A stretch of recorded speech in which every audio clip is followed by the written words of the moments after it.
Hello, everyone, and welcome to this week's episode of the Coach's Corner. Before I move any forward, nope, that's the wrong word.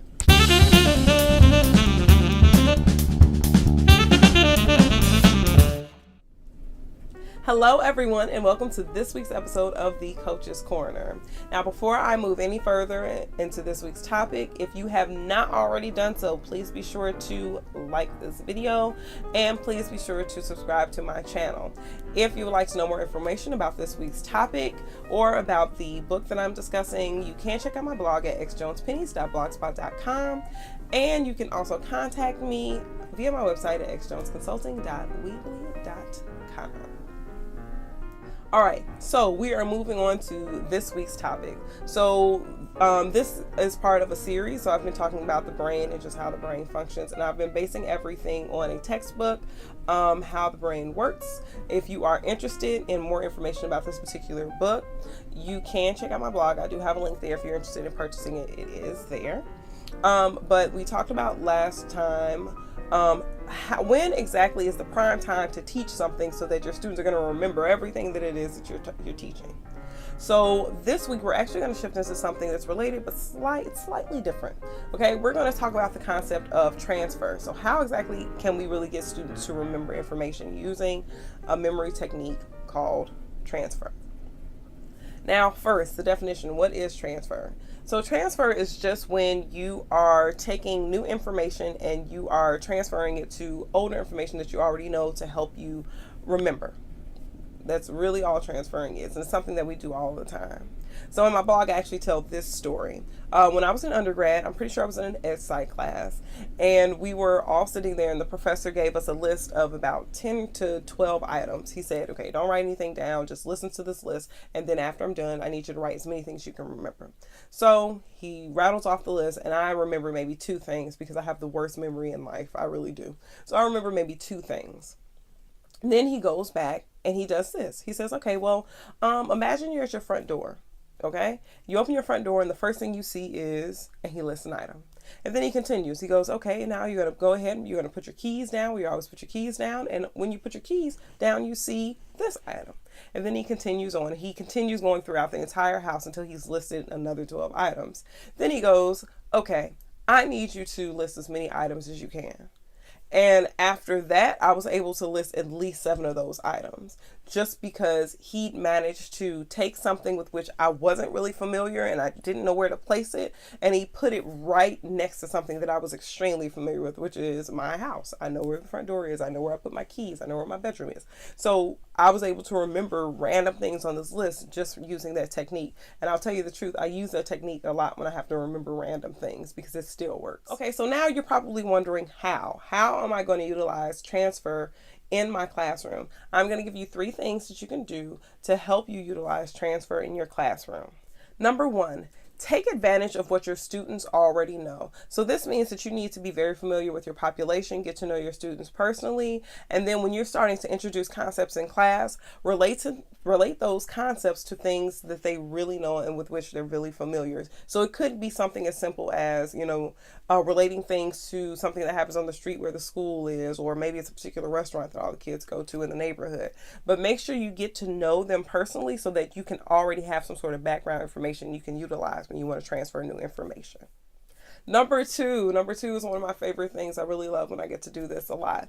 But the word is interdisciplinary. So this is an example of how you can use transfer in an interdisciplinary sense. So when people are doing their course sequences, oftentimes students will take American literature and they will take U.S. history at the same time. The reason that they do this is because you can transfer those similar ideas and concepts between classes. So if a teacher is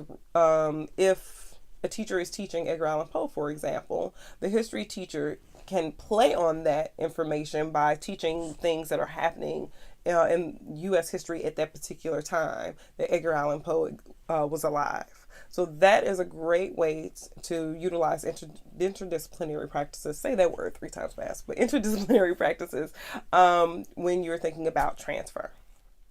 And number three is for the skilled, but you can also create your own schema for the kids. So in order to do this, it requires a lot of great planning. You can create in the very beginning of the year a concept or an idea or some sort of routine, something that the students are going to have to remember, and then you can relate to that every time you're teaching something new.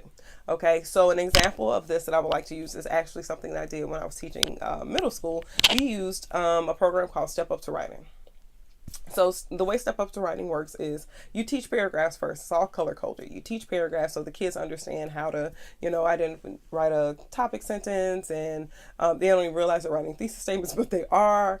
They know how to pull out evidence and support the evidence. So all of that stuff is in those paragraphs. And so what Step Up to Writing does is once they're done, they've mastered paragraphs, they do what's called stretching the paragraphs. And so that's when the schema has been created. So when you stretch the paragraphs, you aren't really doing anything different. You've already taught the basics. You're just extending what the kids already know.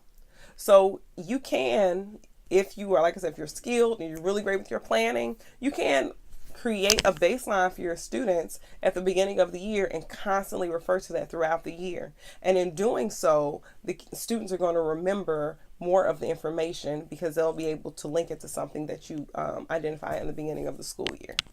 Well, this is recap time. So like I said, this week we just talked about the concept of transfer. And transfer is just like it says. It is transferring new information to older information or information that's always already familiar with students. And there are 3 ways that you can do it. So number 1 is taking advantage of things that students already know, becoming very familiar with your students so that you can go ahead and you can literally transfer the new information to things that they already know and that they're familiar with. Number 2 is you can really utilize those interdisciplinary opportunities and really point on what other teachers are doing. So if you're teaching a concept and it relates to something that the students learned 3 months ago in another class, make sure you're relating to those things so that way it'll automatically stick. We've all had that moment when a student said, oh yeah, this is kind of like in so-and-so's class. Exactly like in so-and-so's class. And number 3, you can create your own schema if you would like to, which means in the beginning of the year, you can lay out something that you know you'll always refer back to, back and back and back, so that the students will always have something to associate their new information with. So thanks so much for tuning in to the Coach's Corner. Like I said, this is a series that we're going to be focusing on just how the brain works and how it retains things and things that work best for your students in your classroom. If you like this video, please be sure to hit like. If you have not already done so, please subscribe to my channel. What are you waiting for? If you would like to know more information about this week's topic, and if you're interested in actually accessing the book, you can definitely check out my blog at xjonespennies.blogspot.com. If you would like to contact me, you can contact me via my website at xjonesconsulting.weebly.com. Thanks so much for tuning in, and I look forward to seeing you next time.